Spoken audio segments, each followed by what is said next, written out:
This is Muncie Oral History Project, Jewish Community, Interview 1, Warren Vanderhill with Mort Pazol. Mort, could you begin by telling us a little bit about where you were born, some stories perhaps about your childhood, some reminiscences? I was born in Detroit. We moved to Cleveland before I was old enough to remember anything about Detroit. Lived in Cleveland till I was 8 years old, and then we moved to Muncie. Mort, could you tell me a little bit about how your father happened to come to Muncie from, I think you mentioned during one of our conversations a few moments ago, from Cleveland, Ohio? Well, Dad worked in jewelry stores in Cleveland from around 1915 to 20, and he was a good salesman, and he saved some money. And one of his friends, who was an auctioneer, would buy up a store any place in the area and run an auction, and then get rid of the store one way or another, just leave it or sell it if he could. And Dad told him that if he ever found a store that he thought was good, to let him know. And he ran an auction here in Muncie, and then he told Dad he had a good store for him. Dad believed him, and we came here. What year was that? That would have been 1920. 1920. Were there more jewelry stores at that time in Muncie than there are now? I would say about the same number, approximately.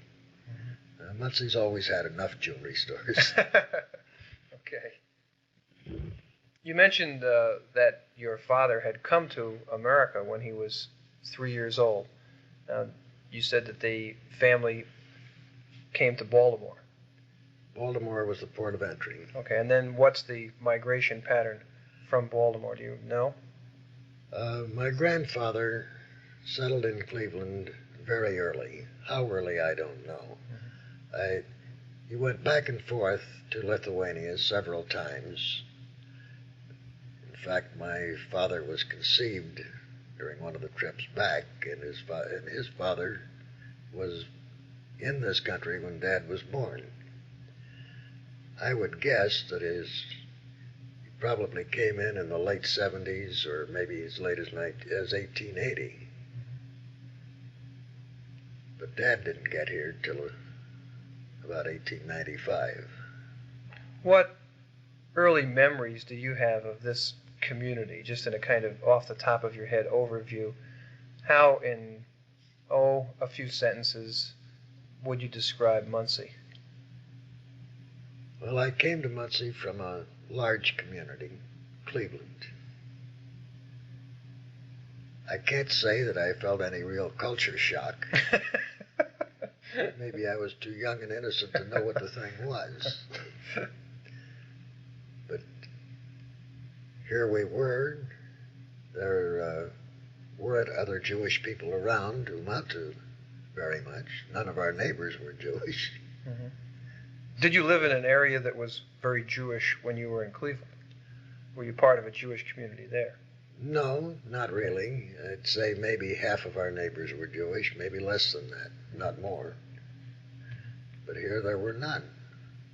And there was no kosher butcher shop around, which was a shock to my mother, who was used to, although she didn't keep kosher, she did insist on kosher meat. Mm-hmm. Was there ever a kosher butcher shop in No. There was a shachet here at one time for a short period in the late 20s or early 30s. Didn't last long. Mm-hmm. I remember Mother's reaction one time. She helped out in the store quite a bit, so we had somebody to take care of us and cook and so on. She came home one time and she saw a beautiful big steak with a pat of butter soaking into it. She was shocked, it turned her stomach, and she threw it out. She learned not to do that shortly. But the first time was a big shock. That's like the filet mignon in Muncie wrapped in bacon. That's always been one of my favorites. What were the occupations of most of the members of the Jewish community when you came here, Mort? Well, when we came here, if you wanted to see 75 to 85% of the male members of the Jewish community, all you had to do was walk down Walnut Street and drop into the stores. Okay. Man, how that's changed. Yeah. There is now one Jewish merchant in Muncie. Yeah, that's right. So in the sort of traditional kind of small Midwestern town, or I guess as the Lynds call it, the small industrializing city, that most members of the Jewish community were involved in shopkeeping. They were people Retail trade. Retail trade. I think that would be a good way to define it. What was the social life of the social Jews in life Muncie? was very active. Uh-huh. It was indeed. We came here before the temple was built, and there was an organization called the Eureka Club, which had its headquarters on the northwest corner of Mulberry and Main Street. And the men used to play poker there day and night, except when there were religious services. The temple was located there too, or unless there was a community affair of some type, and there were quite a few. So the members of the Jewish community did have some outlets. Now, I'm assuming now that you're talking about male members of the Jewish community. I'm assuming that there are males playing cards and not women playing cards. The Eureka Club was a male organization. However, the women played quite a bit of bridge, and shortly thereafter, mahjong. I like that. Mahjong tournaments, and so very typical of the 1920s. Of course, the women's games were in homes. Usually, there'd be 4 couples, and the men would play one game and the women another. Rarely would play games together. Were the members of the Jewish community, both the males and the females, quite involved in the community life in Muncie? I was so young, it's not fair for me to say, but I really don't think so. Now, there were, in the early 20s, a few Jewish members of the country club. When they found their friends couldn't join, they dropped out. This is the Delaware Country Club? Delaware Country Club. That was the only one there was. Right. Yeah. The service clubs did not have Jewish membership. And now we're talking about Rotary, Kiwanis, etc. Right. Okay. There were no Jewish members at that particular time, Right. 1920s, 1930s. None. So that's all changed then just in the past couple of decades. It's been a rapid change. Yeah. Including the country club. But they're now, I understand that I don't belong to the country club, but I understand that there are some Jewish members now. I too understand that. Do you recall any members of the Jewish community who held any important offices, either in Muncie or at the state level? The only one I recall is Indorf. Can't think of his first name. Mm-hmm. And he was part of the city administration? Who was city controller under George Dale. The famous maverick mayor of Muncie in the 1930s. He was shot at many times. I've heard lots of stories about True. George Dale, yeah. We lived about a block away from him, and my brother used to play with his youngest son, and many times I've seen the bullet holes in the house. So he really was a marked man for Yes. a good deal of the time he was mayor. He also claimed to have killed one of the Klansmen who attacked him. The death certificate said pneumonia. George Dale said in print, "No way, I killed him." You mentioned the Klan, and of course I think that's an important topic in our oral history project, because I'd like to move next to the topic of the relationship of the Jewish people in Muncie and the non-Jews in Muncie. I guess specifically the question that anyone would ask, any historian, would be to just simply inquire of you if you could relate any specific incidents of an anti-Semitic nature that were of consequence both in your life personally, but also in the life of other Jewish people who you knew.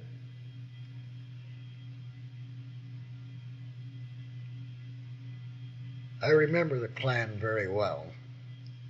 Matter of fact, we lived at one of the entrances to town, and one time when they were having a big conclave or whatever they call it in Muncie, they had their people in full regalia at the entrances to town to show the brothers where to go.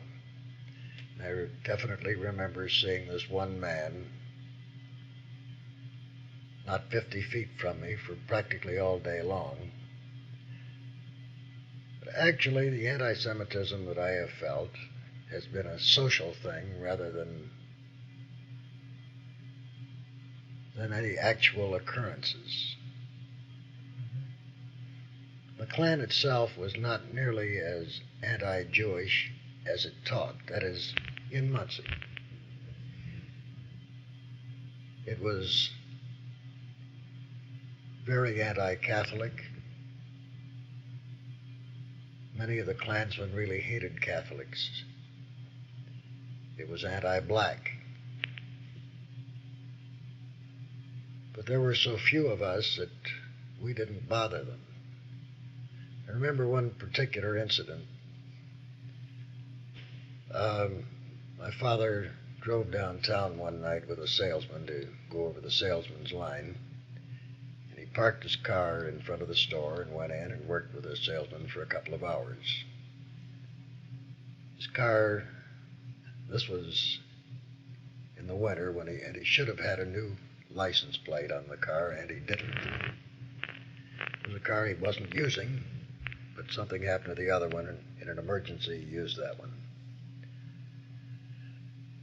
When he left the store, the car was missing, so we went to the police station to report his car stolen, and the desk sergeant laughed at him, said, "We really got you. Didn't have the right license plate on it, and it's going to cost you, and you can't have it tonight." Well, Dad got on the phone and called a friend of his whom he knew was high in the Klan. Told him about it. The Klansman said, "Let me talk to that desk sergeant." So Dad did. And I guess the sergeant really got told off because he gave Dad his car and there was no fine, no charge of any type. And I think this was pretty much typical. Those big boys were in it for the money, and they made the politicians do what they wanted at that stage. They really ran this town. Yeah, that's what I've heard, that there were an awful lot of people who were very important in Muncie who were Klansmen. No question about it. Most of the people in town, well, that's going too far. But a very large percentage were. Yeah. And social discrimination I felt quite a bit. I was not invited to parties that I would have expected to be invited to. That's really about it. Mm-hmm. Do you think that's changed a lot in the past 10, 15 years? Yes, I definitely do. The social discrimination. Definitely, I think it has changed quite a bit. Mm-hmm. I have no feeling of being discriminated against at all. You think that's a feeling that's shared by your friends in the Jewish community, that they have also perceived this change? Except those who come from larger communities. Okay. Larger Jewish communities? Or larger cities? I mean, larger cities. Yeah. That they tend to look on Muncie as being more an example of social discrimination, perchance. I'm not sure of that. It's unfair, really, to say it. Okay. Do you think there's been an important out-migration pattern of younger Jewish people in this community, that this community doesn't really have much to offer a person as far as the Jewish community is concerned? Well, both of my children are gone. Well, why did they They've leave? left. I really don't know. In either case. Okay. Well, I think of that because I had a friend on the Ball State faculty who was from an eastern city and was Jewish. His wife was Jewish. And he badly wanted to leave Ball State and eventually did because he said there wasn't any Jewish community here. He didn't want his daughters, he had 2 daughters, he didn't want them to grow up to marry non-Jews. Well, I would say that our children have, to a very large degree, intermarried.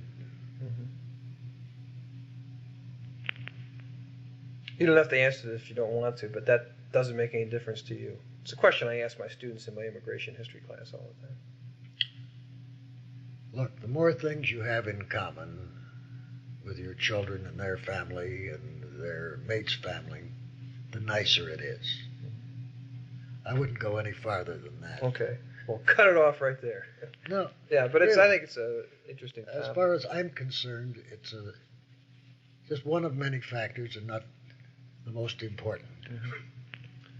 How would you define your family as far as being a religious family? How observant were they? Jewish customs My mother and and traditions? father both got as far away from the old traditions as they could, as fast as they could. My father's father was a Rav, and they had to do everything exactly right. Dad got tired of that as a very young child. My mother was the oldest in the family with 6 girls in it. She couldn't see any sense in keeping all of the dishes separate. She got away from it as fast as she could. Sounds like a lot of the families I grew up with in New York City. So, as far as traditional Jewishness, it just has not been in our family. What was your personal Jewish education? I went through the religious school at Bethel Temple up till age 13. Was that... That was the age of confirmation. Right, sure. We didn't have bar mitzvah in those days in Reformed congregations. Right. Was there any emphasis on Zionism in your home? None. Socialism? None. Other isms that have traditionally been some that may have attracted large numbers of Jews in the United States? Not at all. Could you tell me a bit about your own educational background? I was a college bum. College bum. I was a short time at Michigan. Spent a couple of years at Ball State, a couple of years at Indiana. I don't have a degree. I have enough hours, but they were in the things that I wanted to take at the time. Subjects that interested you? Like one semester, I took 3 economics courses. Another semester, I was taking 5 hours of German, 4 of Italian, 3 of French, and 2 of English. You don't get degrees that way. No, that's called general education. Ah. That's breadth. I ended up with 1 semester of law school, and I just couldn't stomach that. So I quit school and came home and went to work in the store. Did you go to work in the store because that was the only alternative at that time, or did you consider other possibilities as far as employment? I just did the easiest thing. It was there. You haven't regretted the choice, though. Doesn't everybody always regret choices at times? I'll have to say sure. I've enjoyed it many times. I've regretted it many times, of course. Could you give me some incidents, perhaps, that relate to your professional life in Muncie as a jeweler? Are there any memories that stick out in your mind as far as your business is concerned? The business has been what I eat on, and that's about what it is. That's all that interests me. Now, as far as other things are concerned, at one time or another, I've been very active in various things.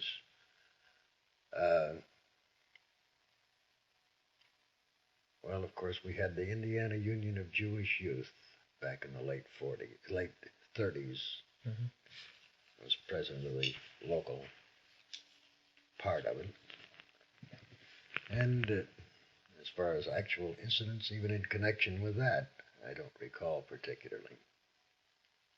You mentioned we were talking. Oh, I'm sorry.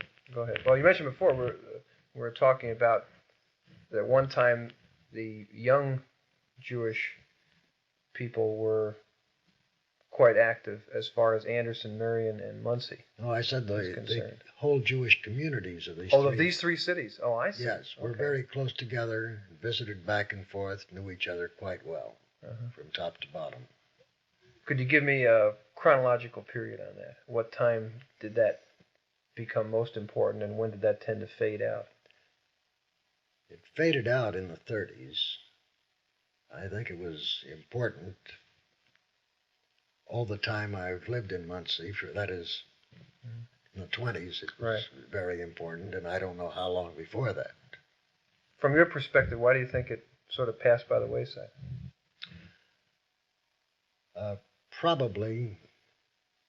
Possibly, we became more accepted in our individual communities. Okay. Country clubs. Sure. Things like that. So at one time, these people served as sort of mutual support network. If you'd had Muncie, Anderson, and Marion together, that gave you a built-in means of social contact. That is probably it. I don't know, though.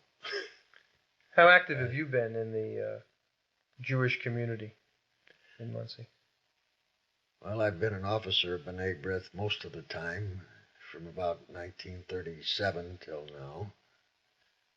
President several times, secretary several times, usually chairman of the nominating committee. Good position to be in. I used to go to the state conventions and the district conventions. As a matter of fact, 15 years ago, I accidentally bumped into a guy from South Bend who said, when he thinks of Muncie B'nai B'rith, he thinks of Mort Pazol. You were identified. As far as he was concerned.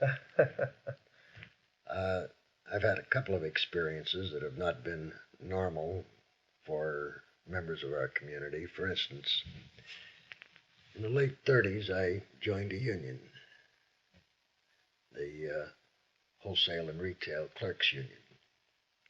And as a representative from that union, I was a member of the CIO Council for several years. And believe me, it was a very rewarding experience. I would think so. This is the 1930s when the CIO was really getting going. Yes. Well, not the middle 30s, the later 30s. I was active for about a 4 or 5 year period until I went into the Army in 43. What was there about the CIO that attracted you to it? The whole concept of industrial unionism. I dug the greatest. Oh, yeah. I mean, this was it. Craft unions hadn't been doing the job. That's right. Let's go where it is. So rather than take the Gompers approach, you espouse more of the John L. Lewis approach or the Walter Reuther approach. Even though my father tells me that the family in Cleveland was largely cigar makers. That's great. How about organizations with which you've been active outside the Jewish community? Which ones have interested you? For a number of years, I was quite active in the NAACP. I even went as a delegate to a national convention in Cincinnati, which would have been about 47 or 48. That was forget the name of the hotel now, but it was the first time any downtown hotel in Cincinnati had been desegregated. Yeah, Cincinnati did have a bit of southern leaning to it as a city. It is south. Sure, that's right.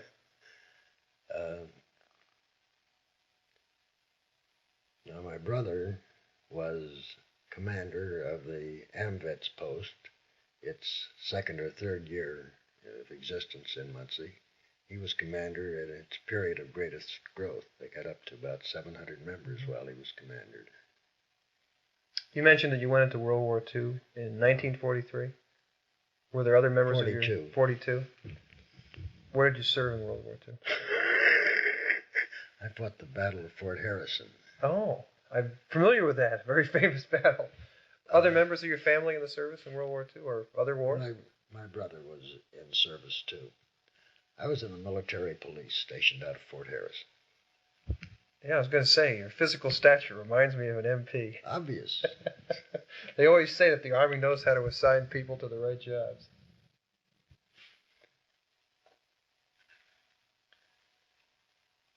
We talked a little bit before, too, about the Jewish cemetery in this community. Now, you did say that there is a portion. There's a section of Beech Grove Cemetery that is allotted to the Jewish community. And that has been true since the 19th century, late 19th century, early 20th century? So far as I know, since there was a Beech Grove Cemetery, Okay, and I don't know how old it is. Okay. As far as the organizations are concerned, you mentioned that there is a Hadassah chapter here? Hadassah, yes. Hadassah. Muncie Anderson Hadassah. So that involves two organizations. It's one organization, but two communities. True. Two Jewish communities. There is B'nai B'rith organization. B'nai B'rith, men. Then a Temple Sisterhood. Right. There are no Zionist organizations. Right. Have there ever been? No. No. I would guess that many of our people have been members of the Zionist organization, but. Mm-hmm. How about Jewish war veterans? You mentioned your brother in the AMVET, so there's not enough Jewish war veterans to have an organization. They've never tried to organize, to the best of my knowledge. And there's a men's club at the temple. B'nai B'rith. Oh, I see. Serves okay. as our men's club. As the men's club. How active is B'nai B'rith here? About as inactive as you can get. Oh, okay. We pay our dues. We have a meeting most months. Mm-hmm. And we do nothing. What are the most active Jewish organizations? If someone were to come from the outside to Muncie and wanted to be part of the Jewish community and really become active in an organization, is there such a place for one to be active? The temple would be it. Uh-huh. That is for men. Have there been any problems in Muncie with housing covenants and members of the Jewish community? Oh, yes. Okay. Could you elaborate on that a little bit? Westwood was always closed to our people. And Kenmore was at one time. I don't know. I don't think there's anything like that today. Mm-hmm. Don't get me wrong. Mm-hmm. Those were the two best residential neighborhoods, so they're the ones I am sure of, but I also know there have been a few others. Mm-hmm. So even if a member of the Jewish community had gone to a realtor and wanted to buy a piece of property in those particular neighborhoods or a home already constructed, that person would have been openly discouraged from pursuing Well, it was that. in 1932 or 33. A friend of my father's had a very lovely home in Westwood, and the guy was broke. And he told Dad how much he wanted for it. Dad said, fine. Now, the building and loan companies at that stage, you couldn't take your money out of them in quantities. I think they held you to $50 a month or something like that. Mm-hmm. But Dad had enough money to pay for this house in the loan company that had the mortgage on it. And they went down there, and there was no way he could get money out or transfer the mortgage or anything like that. And you know, in the next week, that house was sold. Mort, could you tell me something about the beginning of the Green Hills Country Club, in which I believe that a number of people in the Jewish community, certainly yourself, were very much involved? A real estate man that I knew came to me and said, Mort, there's this property out here, this old ball farm. It's a beautiful piece of property. I think it'd make a great country club. I think the people of the Jewish community would be interested in building one out here. Well, it didn't sound too bad to me. And I asked around, and we got a group together, discussed it, decided to do it. We bought the property. The original money was put up by members of the Jewish community, and we went on from there. Of course, it was never a, quote, Jewish, end quote, country club. There was no thought of having only Jewish membership. Mm-hmm. One thing that I personally was unhappy about, and I know several other people were too, we never felt strong enough to be able to break down segregation completely, so we never had black membership. Mm-hmm. But it was the original concept, original financing was out of the Jewish community. You mentioned Ball Farm. Was that a farm that was owned by members of the Ball family? Or? I think it was Willie Ball had that farm for years, raised Arabian horses. My brother used to go horseback riding out there. They would rent them out to some people. Mm-hmm.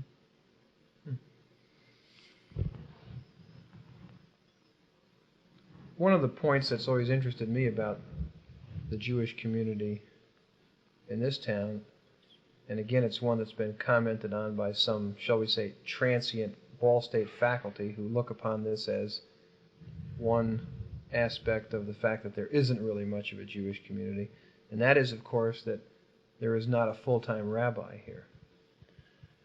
We've tried that. It's just not practical for us to have a full-time rabbi. The only men we were able to get were young men who, on occasion, left us in the middle of the year if they had a decent offer, or men who were failures other places before they got here. We can't, as small as we are, we can't conceivably offer enough money.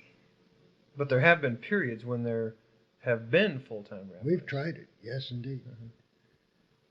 So it just isn't something that you believe is in the best interests of the community. You're better off, you believe, with the students from Hebrew Union, the arrangement you have now. With the students from Hebrew Union, we frequently have people who have some capability, who will stay at least as long as their contract holds. Mm-hmm.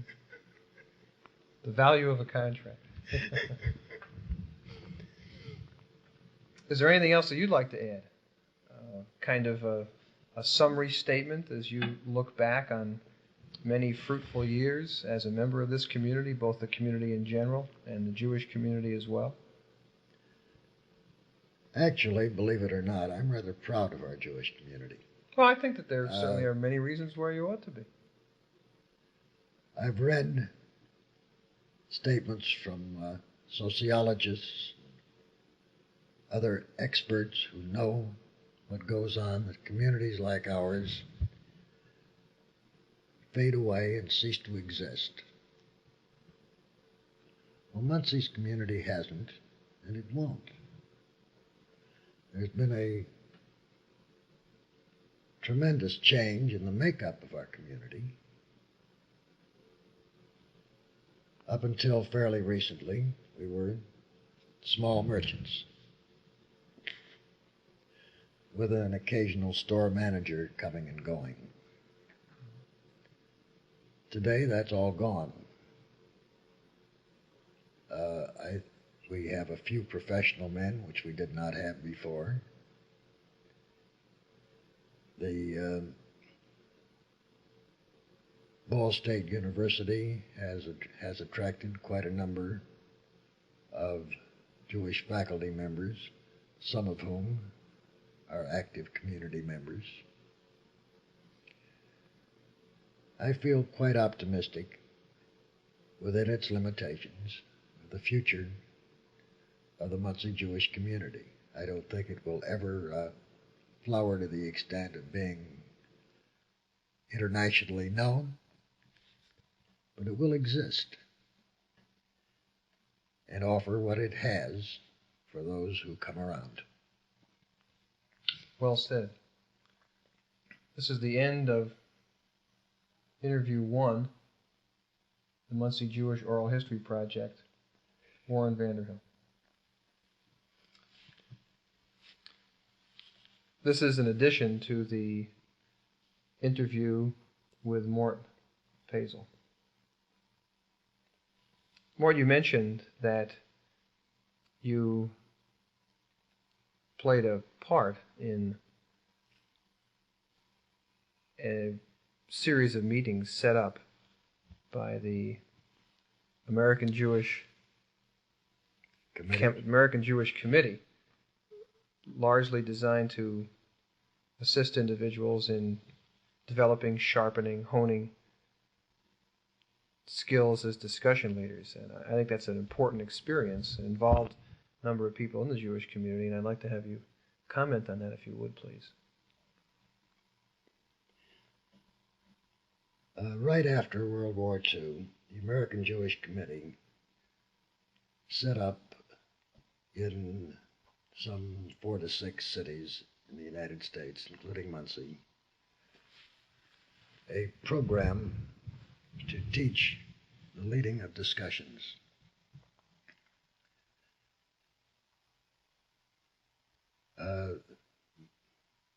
The important things, of course, in leading a discussion is to make sure that the discussion doesn't get completely off the subject, but probably even more important, to see to it that everybody who is present contributes in some way to the discussion. As a result of this, in 1947 or 48, I forget the exact year, when I was chairman of the executive committee of the local NAACP, our executive committee meetings were extremely well attended. From 20 to 30 people at every meeting, and with everybody helping in the discussion. That's a very, very fine experience. You also mentioned, too, that shortly before you went into the Army in World War II, you became involved in a rather interesting activity under the general auspices of the WPA. The Workers' Service Division of WPA, in the very early period of the war, came to the CIO Council and the AFL Central Labor Union, and to a black group whose name I do not remember, and asked that an organization be formed composed of elected delegates from these 3 organizations to help integrate blacks into the workforce. Our major success was in having a young black hired in a skilled capacity as an electrician at Durham Manufacturing Company, which employed many women and had been strictly segregated. They were busy making shells at that stage. We also, as an organization, asked our constituent organizations, in my case it was the CIO Council, to pass a resolution asking its constituent unions to negotiate the hiring of blacks. We called them colored people at that stage, Yes. with their respective employers. I can't say that that worked out particularly well. For instance, at Warner Gear, when the delegation went in to negotiate the employment of blacks, the employer gave them a choice, either blacks or women, and they took women. Do you have any idea how long it was after that Warner Gear did decide to hire on some blacks? Well, they always did have a few sweepers. I think it was well after the war before they hired any blacks as on the line or in any skilled trade. How about other corporations in town, such as the Ball Corporation? Ball Corporation used tremendous amounts of unskilled labor and always did use a lot of blacks and women. The pay was very low. The jobs were not good, but they were there. Mm-hmm. I don't think, and the foundries always employed many blacks, but as far as the major employers, it wasn't until the government really cracked down on General Motors that there was any appreciable black hiring in factories. Interesting chapter in Muncie's labor history. Not unusual. Most communities would be about the same. This would have been true in Anderson, too, as far as you know? I'm sure it would have been, although I don't know it. Yeah, right. Well, I thought of Anderson because, of course, in Anderson in the 1930s, they did have sit-down strikes. I mean, there was much more labor strife in the Anderson community than there was in the Muncie community at a similar Sit-down period of time. strikes? Well, it was a friend of mine led it then. Oh, really? Oh. Bob Travis, probably.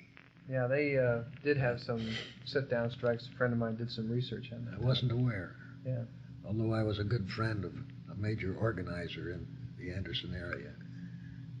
Well, Anderson, as you're certainly aware, has always been much more of what one would call a union town. Well, Muncie was always a non-union town. Oh, yeah.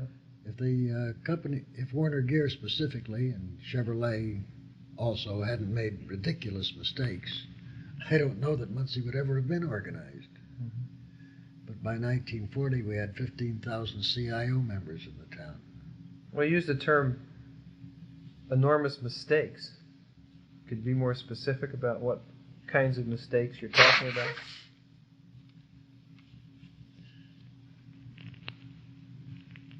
Getting very tough at all the wrong times. Mm-hmm. So they didn't really handle their relations with the employees very well. No, they thought the heavier the foot was, the better off they'd be, they thought. There are some ridiculous stories about that, which has nothing to do with this. Well, thank you very much for your time, and this is Warren Vanderhook concluding his interview with Mort Pazol.